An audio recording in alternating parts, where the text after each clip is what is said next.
அமித்ஷா வந்து சொல்லிட்டாரு, நான் தான் முதலமைச்சரா பதவி எடுத்துக்க போறேன் திங்கட்கிழமை, ஞாயிற்றுக்கிழமை. நீங்க எல்லாம் வந்து மந்திரி ஆக போறீங்கன்னு சொல்லி கொறடா தேர்வுக்கு இவங்க எல்லாம் ஒத்துக்கிட்டாங்க. இதுதான் ப்ராப்ளம் வந்து வெடிச்சதுக்கு முக்கியமான காரணம். நான் ஓப்பனா சொல்றேன், is unfit to lead an organisation like ADMK. திமுக செஞ்ச மாதிரி அதிமுக புத்திசாலித்தனமா செஞ்சிருந்தா அந்த கட்சி இப்ப பிளவு வெளியே வந்திருக்குமா? நாங்க தடையா இருக்க விரும்பல. அந்த வகையில பேரவையிலிருந்து நாங்க வெளிநடப்பு செய்யறோம். நன்றி, வணக்கம். அன்பில் மகேஷ்லாம் சொல்றாருன்னா அது காரணம் என்ன? உதயநிதியால மேனேஜ் பண்ண முடியல ஆப்போசிஷன் லீடர் பதவிய. விஜய் அவரால் சட்டசபையில மேனேஜ் பண்ண முடியாது, அதனால ஸ்டாலின் எப்படியாவது உள்ள வந்துருங்க. So they lost their confidence in Udhayanidhi. ஏங்க, பதவி போய் எதிர்கட்சியா இருந்த பிறகும் இன்னைக்கு குறுக்கு வழியில முதலமைச்சர் நாட்காலியில உட்காரலான்னு அமித்ஷா கிட்ட போய் கெஞ்சிக்கிட்டு இருக்கிற ஒரு ஆளை போய் விஜய் எதுக்குங்க பார்க்கணும்? திருமாவளவன் கூட சொன்னதா சொன்னாங்க, இல்ல எடப்பாடியை போய் பாருங்கன்னு. தப்புங்க. It is none of your business. இன்னொரு ஆளை போய் பாரு, அவரை பாரு, இவரை பாருன்றதுக்கு who are you? அவருக்கு அவரை பத்தி என்ன கருத்து இருக்குது உங்களுக்கு தெரியுமா?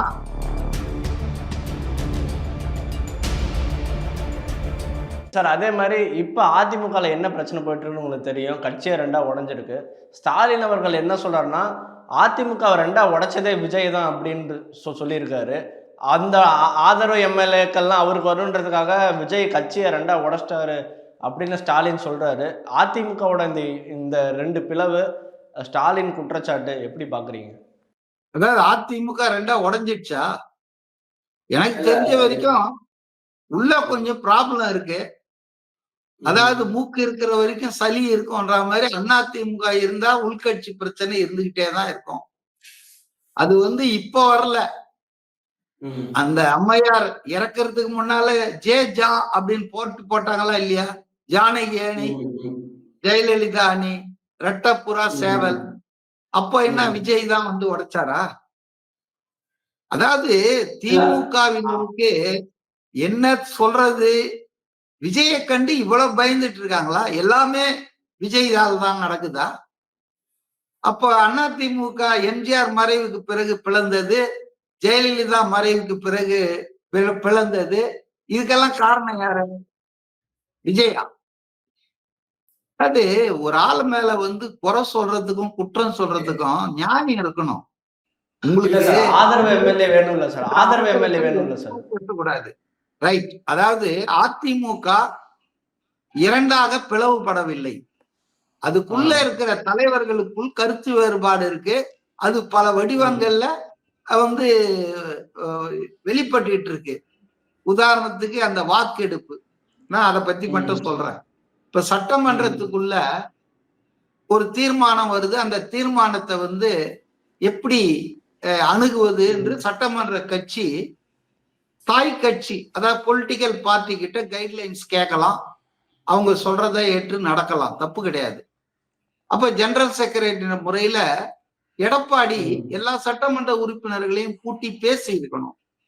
கூட்டி பேசி அந்த சட்டமன்ற குழுக்கான தலைவர், கொறடா, பொருளாளர், இதுக்கான பொறுப்புகளுக்கெல்லாம் அவரே முன்னால உட்கார்ந்து, வேற யாரும் ஓட்டு போட முடியாது, எம்எல்ஏவா இருக்கிறவங்க தான் ஓட்டு போட முடியும். அந்த கட்சி எம்எல்ஏக்கள் அதை அவர் நடத்தி இருக்கணும். அவர் நடத்தல. அதுக்கு பதிலா பாண்டிச்சேரியில போய் ஹோட்டல்ல தங்கி இருந்த 47 எம்எல்ஏ கிட்டையும் ஒரு பொய்ய சொல்லி, அமித்ஷா வந்து சொல்லிட்டாரு, நான் தான் முதலமைச்சரா பதவி எடுத்துக்க போறேன் திங்கட்கிழமை, ஞாயிற்றுக்கிழமை. திமுக வெளியிலிருந்து ஆதரவு, நீங்க எல்லாம் வந்து மந்திரி ஆக போறீங்கன்னு சொல்லி கவர்னருக்கு கொடுக்கணும், கையெழுத்து போடுங்கன்னு சொல்லி கையெழுத்து வாங்கிட்டு வந்துட்டாரு. கையெழுத்தை வாங்கிட்டு வந்த மனுஷன் அத சபாநாயகர் கிட்ட அட்டாச் பண்ணி கொடுக்குறாரு. என்னன்னு, கொறடா தேர்வுக்கு இவங்க எல்லாம் ஒத்துக்கிட்டாங்க. இதுதான் ப்ராப்ளம் வந்து வெடிச்சதுக்கு முக்கியமான காரணம். அத அவர் இப்படி செஞ்சிருக்கவான அன்டெமோக்ராட்டிக்கா, பொய்யா, எதுக்கோ வாங்கின கையெழுத்தை யூஸ் பண்ணி அவர் வந்து கொறடா தேர்தல் நடந்ததாக ஒரு பொய்யான தகவல். ஏன்னா அப்படி ஒரு சப்ஜெக்டே விவாதிக்கப்படல, அப்படி ஒரு கூட்டமே நடத்தப்படல. ரைட்டா? அடுத்தது என்னன்னா, நான் எடப்பாடி பழனிசாமியா இருந்தா நான் என்ன பண்ணிருப்பேன்னா, இப்படி கருத்து வேறுபாடு சிவியரா இருக்கு. அதாவது சரிபாதியா இல்லைனாலும் இந்த பக்கம் 25 இந்த பக்கம் 22ன்றது ஒரு பெரிய பிளவு தானே. அப்ப இத வந்து நம்ம சரி பண்ணோம். ஒரு மெச்சூர்ட் லீடரானா நான் என்ன சொல்லியிருப்பேன்னா, மக்கள் வந்து அந்த கட்சிக்கு தீர்மானம் போட்டிருக்காங்க, தீர்ப்பு எழுதிட்டாங்க, அவரு பதவியும் ஏத்துட்டாரு, அவருக்கு 118 120 இருக்கு. இப்ப நம்ம போட்டு மண்டையை உடைச்சுக்க வேணாம், நாம நடுநிலை வகித்துருவோம், இல்லைன்னா அவரை எதிர்த்து பேசிட்டு வாக் அவுட் பண்ணிட்டு வந்துருவோம். திமுக செஞ்ச மாதிரி அதிமுக புத்திசாலித்தனமா செஞ்சிருந்தா அந்த கட்சி இப்ப பிளவு வெளியே வந்திருக்குமா? ஏன் வந்து 3 நாளான ஒரு ஆட்சியை கவுக்கணும்னு வெறியோடு சுத்துறாரு பழனிசாமி? இப்ப தாவேக்கா ஆட்சியை கவுத்துட்டா என்னங்க ஆல்டர்னேட்டிவ்? அத வந்து ஓட்டு நம்பிக்கை கோரும் வாக்கை எதிர்த்து வாக்களித்து என்ன பண்ணிட்டாங்க? 22 பேரு வாக்கு போட்டாங்க. ஆட்சி மாறிடுச்சா? இல்ல வேற ஆட்சி அமைப்பதற்கான முகாந்திரம் இருக்கா? ஆல்டர்னேட்டிவ் கவர்மெண்ட்டுக்கு சாய்ஸ் இருக்கா? ஈவன் திமுக கூட்டணி கட்சிகளே அதிமுக திமுக கூடி ஒரு மக்கள் தீர்ப்புக்கு எதிராக ஆட்சி அமைக்கிறது விரும்பலையே. அதனாலதானே அவங்க இந்த பக்கம் வந்தாங்க. இடதுசாரிகளும் விசிகாவும் 6 பேர் வெளியே வந்தது காரணம் என்னன்னு நினைக்கிறீங்க? ஸ்டாலின் அவங்களை கூப்பிட்டு நாங்க முடிவு எடுத்திருக்கிறோம், திமுக எடப்பாடி பழனிசாமிய முதல்வராக்கி வெளியே ஆதரவு கொடுக்கறதுன்னு, நீங்களும் அதே மாதிரி ஸ்டாண்ட் எடுக்கணும்னு கேட்டிருக்காரு. கம்யூனிஸ்டுகள் அதிர்ந்து போயிருக்காங்க. என்னடா நாளொரு பொழுதும் எடப்பாடிய அமித்ஷாவின் அடிமைன்னு சொல்லிட்டு இருந்த ஆளு எடப்பாடி தமிழ்நாட்டு நலன்கள் உரிமைகளை காட்டி கொடுக்கிறார் ஒன்றிய அரசுக்குன்னு ஓயாம பேசிட்டு இருந்த திமுக இன்னைக்கு விஜய் வருவதை தடுப்பதற்காக அமித்ஷாவினுடைய அந்த யோசனையை நிறைவேற்ற அளவுக்கு போயிட்டாங்களேன்னு அவங்க திகைச்சுதான் நாங்க நாளைக்கு வந்து முடிவை சொல்றோம்ட்டு வெளியே வந்தாங்க. அவ்வளவுதான், முடிஞ்சு போச்சு. அப்ப ஏன் வந்து பழனிசாமி வந்து பொறுமை காக்க முடியல? கேள்வி கேட்கிறவனெல்லாம் வெளியேற்றுறதுன்னா கடைசியில எடப்பாடியில அவர் மட்டும்தாங்க நிப்பாரு அதிமுகல. நீங்க கவனிச்சு பாருங்க, ஆமை புகுந்த வீடு அமீனா புகுந்த வீடுன்னு ஒரு பழமொழி இருக்கு. அதிமுகவில் எடப்பாடி பொதுச் செயலாளரா வந்ததுக்கு அப்புறம் அந்த கட்சியை ஒருங்கிணைக்க ஏதாவது முயற்சி எடுத்திருக்காரா? எதிர்க்கிறவன் கேள்வி கேட்கிறவன் எல்லாருமே வெளியேற்றிக்கிட்டே இருந்தா தாய் உள்ளத்தோட அரவணைக்க வேணாமா? உங்க பிரச்சனை என்னன்னு உட்கார வச்சு பேச வேணாமா? இப்ப எஸ்பி வேலுமணி, சிவி சண்முகம் இவங்கெல்லாம் என்ன சாதாரண ஆட்களா? எம்ஜிஆர் காலத்துல ஜெயலலிதா காலத்துல இருந்து இருக்காங்க. Just because is general secretary he cannot act as a dictator. இவர் ஒரு சர்வாதிகாரி இல்ல, மன்னர் இல்லைங்க. அதிமுக கட்சியின் ஓனரும் கிடையாது, இவர் முதலாளி கிடையாது. இவர் பொதுக்குழுவால் தேர்ந்தெடுக்கப்பட்ட பொதுச் செயலாளர். அப்ப அவருக்கு எல்லாரையும் அரவணைக்கிற பண்பு இருக்கணும், முதிர்ச்சி இல்லைங்க. அதான் நான் ஓப்பனா சொல்றேன், is unfit to lead an organization like ADMK. AIADMK ஒரு மகத்தான மக்கள் இயக்கத்தை, மக்கள் ஆதரவு பெற்ற ஒரு பேர் இயக்கத்தை வழி நடத்துவதற்கான தலைமை பண்போ முதிர்ச்சியோ அரசியல் அறிவோ இல்லாத ஒரு நபர்கிட்ட போய் இன்னைக்கு அதிமுக சிக்கிட்டு சீரழிது. அவ்வளவுதான் என்னுடைய கருத்து.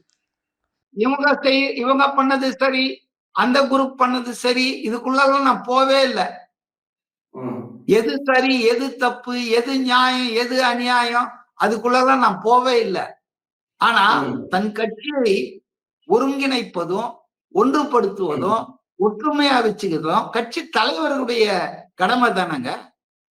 சரி, இதுல மு.க. ஸ்டாலின் ஏன் அழுகுறாரு? ஆடு நனையுதுன்னு ஓனா ஏன் அழுவுது? அந்த அதிமுகவை அழிக்க தானங்க இவங்க 50 வருஷமா ட்ரை பண்ணாங்க, கருணாநிதியும் திமுகவும். இன்னைக்கு வந்து அதிமுக பிளவுபடுவது இந்த மோடி ரொம்ப வருத்தப்பட்டாரு.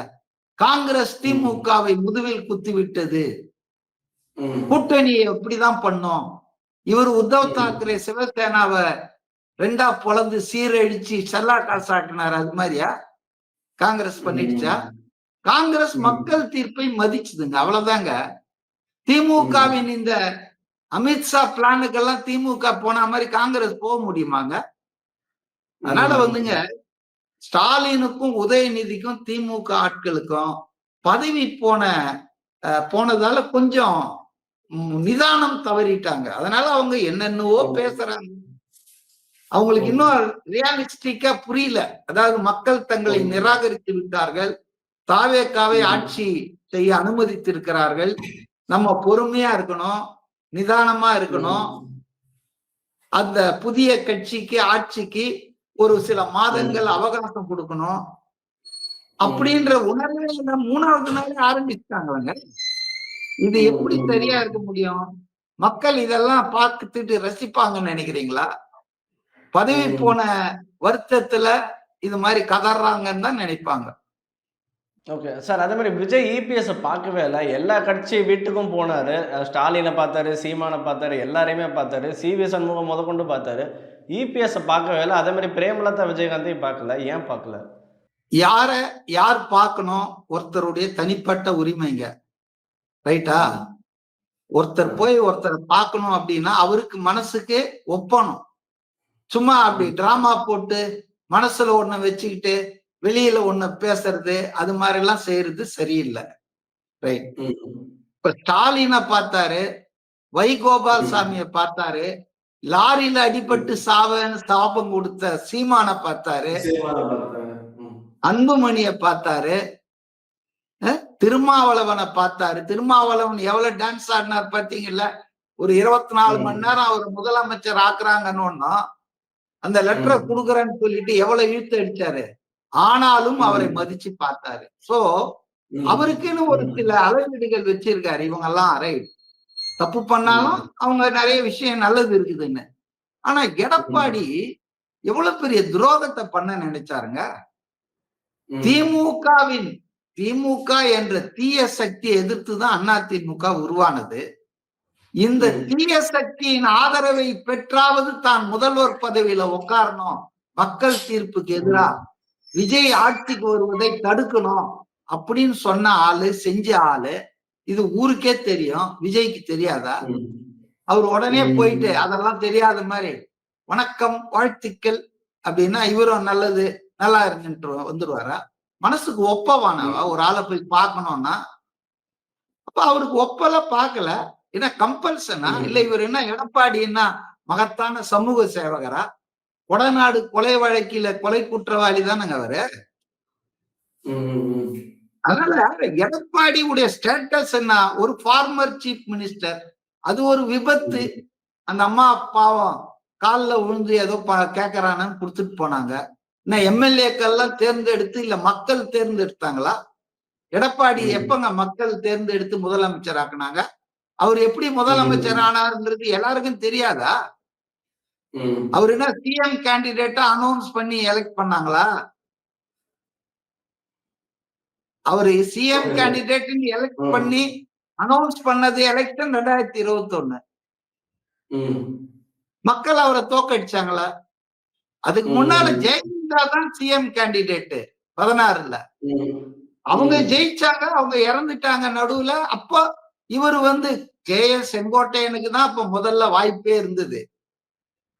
ஆனா அவர்கிட்ட பணம் இல்ல, வசதி இல்ல. இவர் பிடபிள்யூ மினிஸ்டரா இருந்து அடிச்சு வச்சிருக்காரு.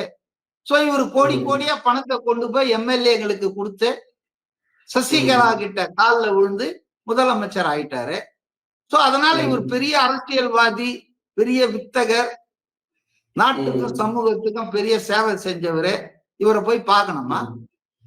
ஏங்க, பதவி போய் எதிர்கட்சியா இருந்த பிறகும் இன்னைக்கு குறுக்கு வழியில முதலமைச்சர் நாட்காலியில உட்காரலான்னு அமித்ஷா கிட்ட போய் கெஞ்சிக்கிட்டு இருக்கிற ஒரு ஆளை போய் விஜய் எதுக்குங்க பார்க்கணும்? ஏன் பார்க்கணும்? விஜய் அவர் பார்க்காதது காரணம் இருக்கு, பார்த்ததுக்கு 1000 காரணம் இருக்கு. அது அவருடைய தனிப்பட்ட விருப்பு. நீங்க இவரை பாருங்க, திருமாவளவன் கூட சொன்னாங்க விசிக்கு ஆபீஸ் போகும்போது, இல்ல எடப்பாடியை போய் பாருங்கன்னு. தப்புங்க. It is none of your business. உன்னை பார்க்க வந்தா வாங்கன்னு சொல்லி கூப்பிட்டுங்க. இன்னொரு ஆளை போய் பாரு, அவரை பாரு, இவரை பாருன்றதுக்கு who are you? அவருக்கு அவரை பத்தி என்ன கருத்து இருக்குது உங்களுக்கு தெரியுமா? எடப்பாடியை பத்தி விஜய் என்ன கருத்து வச்சிருக்காரு சொல்லி இருக்காருல்ல. அவர் ஆளுமை கிடையாது. எம்ஜிஆர் வளர்த்த கட்சி இன்னைக்கு எப்படி அமித்ஷா கால்ல போய் கடத்தி இருக்கிறாரு. அதனால விஜய் வாஸ் கரெக்ட். அவருக்கு என்ன தோணுதோ, அவருக்கு யார பிடிக்குமோ அவங்கள போய் பார்த்தாரு. ஏங்க விஜய் வாழ்த்து பெறுவதற்கு ஒரு தகுதி இருக்கணும் இல்லைங்க. விஜய் ஒரு ஆள் கிட்ட போய் வாழ்த்து பெறுகிறார். இவர் வாழ்த்த போல வாழ்த்து பெற போறாரு. அதுக்கு விஜயை வாழ்த்துவதற்கு ஒரு ஆளுக்கு தகுதி இருக்கணுமா வேணாமா? அரசியல் தகுதி, நான் வேற எந்த தகுதியும் சொல்ல. அப்ப அந்த தகுதி எடப்பாடி பழனிசாமிக்கு இல்லைன்னு அவர் நினைச்சிருக்கலாம். பாஜகவோடு உறவில் இருக்கிறார் அப்படின்றது ஒரு காரணமா இருக்க வாய்ப்பு இல்லை. ஏன்னா அன்புமணி ராமதாஸ போய் பார்த்திருக்காரு. பாஜக உறவு அதெல்லாம் தனிப்பட்ட முறையில அதெல்லாம் ஒண்ணும் இல்லை. இப்ப என்ன ஸ்டாலினுக்கு பாஜகவோட உறவு இல்லையா? இல்லன்னா எப்படி அமித்ஷாவுடைய இந்த பிளான அவர் ஒத்துக்கிட்டாரு. சோ அதெல்லாம் பிரச்சனை இல்லைங்க. எனக்கு முதல்ல பிடிக்கணும்ல. ஒரு ஆள் கிட்ட போய் நான் வாழ்த்து வாங்கினோம்னா எனக்கு என் மனசுல அவரை பத்தி ஒரு உயர்வான எண்ணம் இருக்கணும். அவரை பத்தி ஒரு மதிப்பு இருக்கணும்.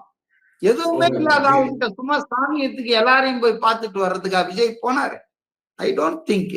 அதனால there are reasons for not meeting mister Edappadi Palaniswami for Vijay. Yes, அது அவர்தான் சாய்ஸ் பண்ணோம். யார பாக்குறதுன்னு, யார்கிட்ட வாழ்த்து பெறுவது என்பதை நீங்களும் நானும் முடிவு பண்ண முடியாது. திருமாவளவனும் முடிவு பண்ண முடியாது. Vijay himself has to decide யாரெல்லாம் தகுதி வாய்ந்தவர்கள் தன்னை வாழ்த்துவதற்கு அப்படின்னு அவர் கணக்கு போட்டு போறாரு. நீங்களும் நானும் யாரு அவரை போய் பார்க்கல இவரை போய் பார்க்கலன்றதுக்கு அதுதான் வேலையா சீஃப் மினிஸ்டர் ஆஃப் தமிழ்நாடுக்கு? அதெல்லாம் சும்மா சார், சட்டசபையில உதயநிதி விசஸ் விஜய் அந்த பேஸ் ஆஃப் பார்த்துருப்பீங்க. இதுக்கப்புறம் தமிழக அரசியல் அவங்க தான் சொல்றாங்க. அரசியல் களம் எப்படி மாறப்போகுது நீங்க நினைக்கிறீங்க? விஜய்க்கு சரியான ஒரு ஆப்போனண்டா உதயநிதி இருப்பாரா? எப்படி பாக்குறீங்க சார்? சரி, நான் என்ன கேக்குறேன்னா, அன்றைய தினம் 2 பேருமே பேப்பரை பார்த்து தான் படிச்சாங்க. விஜய் 2 பேப்பரை பார்த்து படிச்சாரு. உதய் 14 பேப்பரை வச்சு பார்த்து படிச்சாரு. அதனால 2 பேருக்கு இடையே தான் களம்ன்றதெல்லாம் சும்மா கனவு காண்றாங்க நிறைய பேரு. விஜய்க்கும் உதயநிதிக்கும் விஜய் மலைனா உதயநிதி மடுங்க. மலைக்கும் மடுவுக்கும் உள்ள வித்தியாசம் தான். சரி, நான் திமுக காரங்கள இப்ப நீங்க ஆரம்பத்துல சொன்னீங்கல்ல, அன்பில் மகேஷ் அவர் என்ன கோரிக்கை வைக்கிறாரு? ஸ்டாலின் அவர்கள் திருச்சி கிழக்குல போட்டி போடணும் இடைத்தேர்தல்ல. விஜய் ராஜினாமா பண்ண இடத்துல ஸ்டாலினுக்கு எவ்வளவு பெரிய அவமானம் பாத்தீங்களா? எவ்வளவு பெரிய ஆளு ஸ்டாலின், எவ்வளவு பெரிய ஆளுமை, எவ்வளவு அனுபவம் வாய்ந்தவர், சீனியர் லீடர்.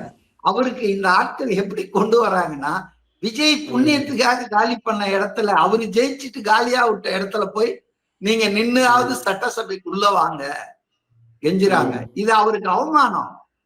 ஸ்டாலினுக்கு இது அவமானம். ரைட், அதை சகிச்சுட்டு அவர் ஏத்துக்கிறாரா இல்லையான்றத அவர் முடிவு பண்ணுவாரு. ரைட், நான் என்ன கேக்குறேன்னா, இப்படி ஸ்டாலினை நீங்க வாங்க எப்படியாவது எம்எல்ஏ ஆவாங்கன்னு அன்பில் மகேஷ் எல்லாம் சொல்றாருன்னா அது காரணம் என்ன? அன்பில் மகேஷ் ஒரு சாதாரண அமைச்சர்னு கணக்குல வைக்காதீங்க. உதயநிதி ஸ்டாலினுடைய நெருங்கிய சகா, உற்ற நண்பர் இல்லையா? அவர் இத சொல்றாருன்னா என்ன அர்த்தம்னா, உதயநிதியால மேனேஜ் பண்ண முடியல ஆப்போசிஷன் லீடர் பதவிய, விஜய் அவரால் சட்டசபையில மேனேஜ் பண்ண முடியாது, அதனால ஸ்டாலின் எப்படியாவது உள்ள வந்துருங்க, உதயநிதியால எதுவும் செய்ய முடியாது, சமாளிக்க முடியாது, ஸ்டாலின் வந்தாதான் நல்லது அப்படின்னு திமுக தலைவர்களே விரும்புகிறார்கள் என்பதுதானே கிழக்குல நீங்க போட்டி போடுங்கன்னு சொல்றதுக்கு அர்த்தம். ஸ்டாலின் உதயநிதி மேல நம்பிக்கை இருந்தா இதை சொல்ல தேவையில்லையா? அவர் கட்சியை பார்த்துக்கிட்டு இவர் சட்டசபையில பாத்துக்குவாருங்களாம. So they lost their confidence in Udhayanidhi. உதயநிதியால மேனேஜ் பண்ண முடியாது விஜய் விஸ்வரூபம் எடுப்பாரு. அப்ப ஸ்டாலின் மாதிரி அனுபவம் வாய்ந்த ஆள் வந்தாதான் நல்லா இருக்கும். அவர் எப்படி வர்றது? விஜய் காலி பண்ண சீட் இருக்குல்ல, அதுல நின்னு வந்துருங்கன்றாங்க. That itself shows Udhayanidhi is unfit, misfit for the leader of opposition post. இதுக்கு மேல வேற என்னங்க? திமுக காரங்களே ப்ரூவ் பண்றாங்க.